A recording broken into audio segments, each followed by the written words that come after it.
Hello students, a very good evening to all of you. कल आपका science का exam है, क्लास 10 के स्टूडेंट की बात कर रहा हूँ।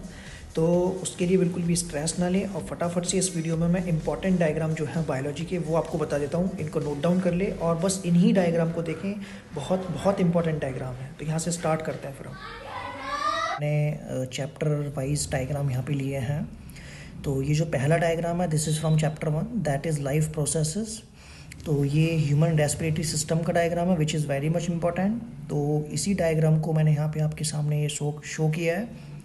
तो ये इजी डायग्राम है। अगर सपोज़ करो ये पेपर में आता है तो ब्लैंक डायग्राम आएगा, आपको जस्ट लेबलिंग करनी है। अगर आपने इसको पढ़ा होगा, आपके माइंड में इसकी भी पिक्चर होगी, तो आप देख सकते हैं कि किस तरह से एयर हमारे लंग्स में जाती है। तो नेजल कैविटी के थ्रू जो एयर है वो हमारे फाइनली एल्वियोलाई तक पहुंचती है। दिस इज़ डाइजेस्टिव सिस्टम और ये भी बहुत इंपॉर्टेंट सिस्टम है एलिमेंट्री कैनाल का। यहाँ पे आप देख सकते हैं कि लीवर किधर प्रेजेंट है, पेनक्रियास किधर प्रेजेंट है, इंटेस्टाइन किधर है, ठीक है।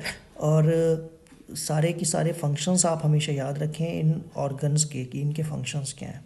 तो ये दो डायग्राम हो गए। अभी आप देख रहे हैं जो नेक्स्ट डायग्राम है दैट इज़ हार्ट वाला डायग्राम मैंने यहाँ पे दिखा के रखा है। फिर अब तो ये जो दोनों डायग्राम्स हैं आपके रेस्पिरेटरी सिस्टम और डाइजेस्टिव सिस्टम वाले, ये आप अच्छे से पढ़ लेना। अब ये हार्ट वाला डायग्राम है, इसको आप बहुत अच्छे से कवर कर लेना हार्ट वाले डायग्राम को। फिर आपको इस डायग्राम के अंदर ये सारी की सारी अलग अलग इसके चैम्बर्स दिख रहे हैं क्लियरली। ये जितने भी डायग्राम्स हैं अभी चैप्टर 1 के हैं। और जो स्टोमेटा है वो बेसिकली चैप्टर 1 में है और आपको उसका जो याद रखना है स्टोमेटा का, वो याद रखने हैं कि उनके अंदर गार्ड सेल का फंक्शंस क्या है, ठीक है। वो सारी चीज़ें आप याद रख लेना। इसके अलावा फिर ये है स्ट्रक्चर ऑफ स्टोमेटा। ये भी इम्पॉर्टेंट स्ट्रक्चर है, इसलिए मैंने यहाँ पे शो किया है ये, ठीक है। तो आपको पता हो गया कितने स्ट्रक्चर्स अभी मैंने बता दिए हैं। 4 स्ट्रक्चर्स हो गए। पहला हो गया respiratory system, then digestive system, then human heart, then stomata. इसके बाद में जो सिस्टम है वो है हमारा double circulatory system. Because double circulatory system होता है, एक होता है हार्ट से और लंग्स के बीच में जो सर्कुलेशन हो रहा है, और एक होता है हार्ट से बाकी ऑर्गन्स के बीच में जो सर्कुलेशन हो रहा है। तो आपको ये हमेशा याद रखना है, ठीक है, कि सिस्टमिक सर्कुलेशन और पल्मोनरी सर्कुलेशन। तो कई बार वो डायग्राम लास्ट प्रीवियस ईयर्स में क्वेश्चन डायग्राम आया है और ये ब्लैंक डायग्राम आता है, आपको जस्ट लेबलिंग करनी होती है कि कहाँ पे पल्मोनरी आर्टरी है, कहाँ पे राइट एट्रियम है, इस तरह से। इसके अलावा फिर जो आप राइट साइड में देख रहे हैं डायग्राम, वो जो डायग्राम है राइट साइड में वो आपको ईस्ट का डायग्राम दिख रहा है, उसकी बडिंग दिख रही है ईस्ट की। तो कई बार ऐसे क्वेश्चन आ जाता है कि अगर आप माइक्रोस्कोप में ईस्ट देखते हो तो किस तरह की बडिंग दिखती है ईस्ट की, उसका डायग्राम शो करो या फिर उसका डायग्राम ड्रॉ करो या लेबलिंग करो। जस्ट ईस्ट के डायग्राम के नीचे आप देख पा रहे हैं कि बाइनरी फिजन का एक डायग्राम है वहाँ पे। और ये जो अमीबा वाला बाइनरी फिजन का जो डायग्राम है उसमें आपको तो कुछ वो करना ही नहीं है, मतलब इतना क्योंकि बिल्कुल सिंपल सा डायग्राम वो है वहाँ पे। इसके अलावा अभी इसमें दो प्रोसेस होती हैं, कैरियोकाइनेसिस एंड साइटोकाइनेसिस, जिसकी वजह से जो अमीबा है वो 2 डॉटर अमीबा में डिवाइड हो जाता है, जिसको हम बोल देते हैं बाइनरी फिजन। इन सभी डायग्राम्स को आपको अपने माइंड में रखना है और अच्छे से प्रिपेयर करना है। तो अभी देखिए 6 डायग्राम हो गए, राइट। और अमीबा वाला डायग्राम दैट इज़ फॉर 7। तो 7 डायग्राम मैंने आपको बता दिए हैं। दिस इज़ न्यूरॉन का डायग्राम है ये वाला। इसमें आप देख पा रहे हैं कि जो न्यूरॉन का डायग्राम होता है उसमें डेंड्राइट्स हैं और ये एक्सोन है, सिनेप्टिक क्लैप्स हैं, ठीक है, न्यूरो जंक्शंस हैं। तो ये आपको याद रखने हैं। ये मैंने 2 न्यूरॉन्स के डायग्राम इसलिए लिए हैं, एक सिंपल वाला है। अभी आ गया फ्लावर का। कई बार फ्लावर का डायग्राम आ जाता है और उसकी लेबलिंग करनी होती है या फिर ड्रॉ करने के लिए आता है, तो it is a very simple diagram, आप उसको ड्रॉ कर सकते हैं अच्छे से, ठीक है। तो बाइसेक्सुअल फ्लावर जो होगा उसमें दोनों होंगे, मेल एंड फीमेल। इसके अलावा ये लेफ़्ट साइड में जो आप देख पा रहे हैं वो पिस्टल है, जिसके अंदर स्टाइल स्टिग्मा ओवेरी आती है। अब ये ह्यूमन रिप्रोडक्टिव सिस्टम, जो फीमेल रिप्रोडक्टिव सिस्टम है, उसका ये डायग्राम है।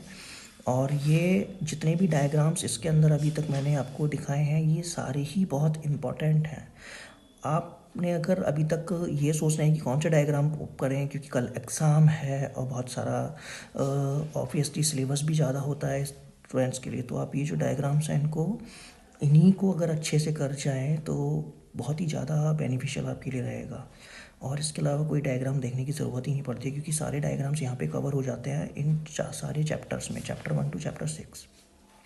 अभी लास्ट में जो डायग्राम दिख रहा है ये चैप्टर 1 से हैं, दोनों एक्सक्रीटरी सिस्टम, और ये चैप्टर 2 से हैं। ये ह्यूमन ब्रेन का डायग्राम और जो लास्ट वाला डायग्राम था वो एंडोक्राइन सिस्टम का। तो अभी टोटल डायग्राम देख लेते हैं कितने हो गए। ये 1 2 रेस्पिरेटरी हो गया, डाइजेस्टिव हो गया अपना, ये ह्यूमन हार्ट हो गया, इधर स्ट्रक्चर ऑफ स्टोमेटा 4 डायग्राम, इधर सर्कुलेटरी सिस्टम, इधर ईस्ट एंड देन अमीबा, इसके बाद न्यूरॉन्स के डायग्राम हो गए, देन फ्लावर का डायग्राम हो गया, इसके बाद में ये फीमेल रिप्रोडक्टिव सिस्टम हो गया, और इधर आप देख रहे हैं एक्सक्रीटरी सिस्टम का diagram left side, right side में नेफ्रॉन की स्ट्रक्चर है जो कि बहुत इंपॉर्टेंट है। तो नेफ्रॉन की स्ट्रक्चर आप अच्छे से करके देख के जाएं।